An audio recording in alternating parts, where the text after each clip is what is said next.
2025 ini akan memberi impak kepada perkembangan akademik pelajar di sekolah? Okey, terima kasih atas soalan itu, dan sempena dengan Majlis Pelancaran Nilam SK Mabawang Sempak, bagi saya sebenarnya banyak impak kepada murid-murid di sekolah. Ya, antaranya ialah apabila kita melancarkan gerakan membaca di bawah program Nilam ini akan dapat menambah pengetahuan kepada murid-murid, kerana melalui pembacaan murid akan memperoleh pelbagai maklumat-maklumat baru yang akan membantu mereka memahami pelajaran dengan mudah. Selain daripada itu, dapat meningkatkan kemahiran belajar juga. Dengan membaca itu, kita boleh melatih murid-murid di sekolah berfikir secara kritis dan juga analitis.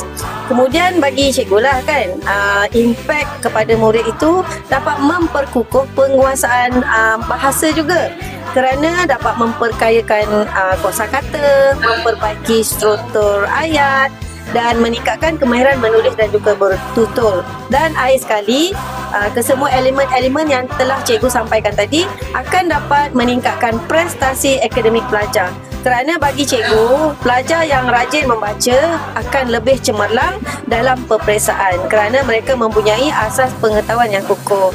Oleh itu, amalan membaca ini perlulah dipupuk sejak kecil agar murid-murid dapat mencapai kecemerlangan akademik dan menjadi insan berilmu serta berakhlak mulia. Cikgu melancarkan program Nilam hari dalam bulan gerakan membaca SK Mabawang Sempak sesi 2025.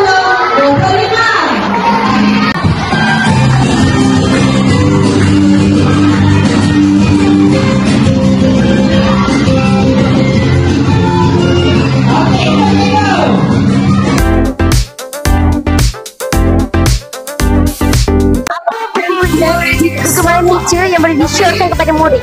Untuk anak murid teacher yang suka sangat dengan superheroes, cikgu cadangkan untuk baca buku komik-komik superhero seperti daripada Marvel. Sebabnya bukan sahaja membantu dari segi maklumat information tentang superheroes, malah anak-anak murid juga boleh memperbaiki dari segi bahasa Inggeris mereka.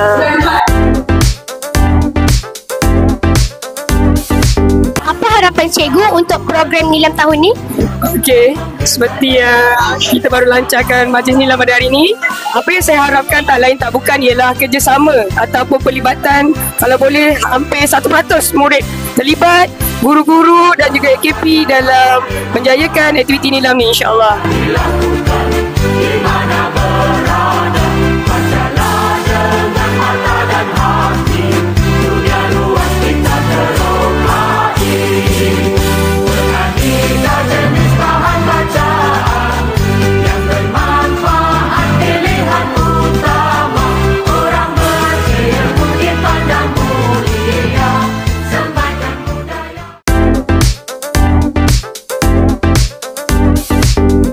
Apa buku paling best yang korang pernah baca? Saya suka baca buku novel. Saya suka baca buku komik. Saya suka baca buku komik. Apa buku paling best yang Felicia pernah baca? Cerita sikit. Buku paling best yang saya pernah baca ialah buku cerita dongeng sebab banyak pengajarannya. Seperti buku Bawang Putih dan Bawang Merah, banyak pengajarannya seperti menjadi anak yang baik dan yang lain lah. Apa yang Hajar rasa paling seronok bila ikut program Nilam ni? Dapat hadiah sebab kan tulis banyak buku dekat dalam AINS kan, dan dia dapat hadiah bulanan.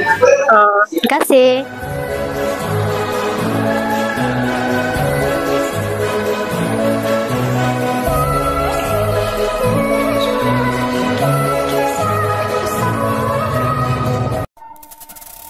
Thank you.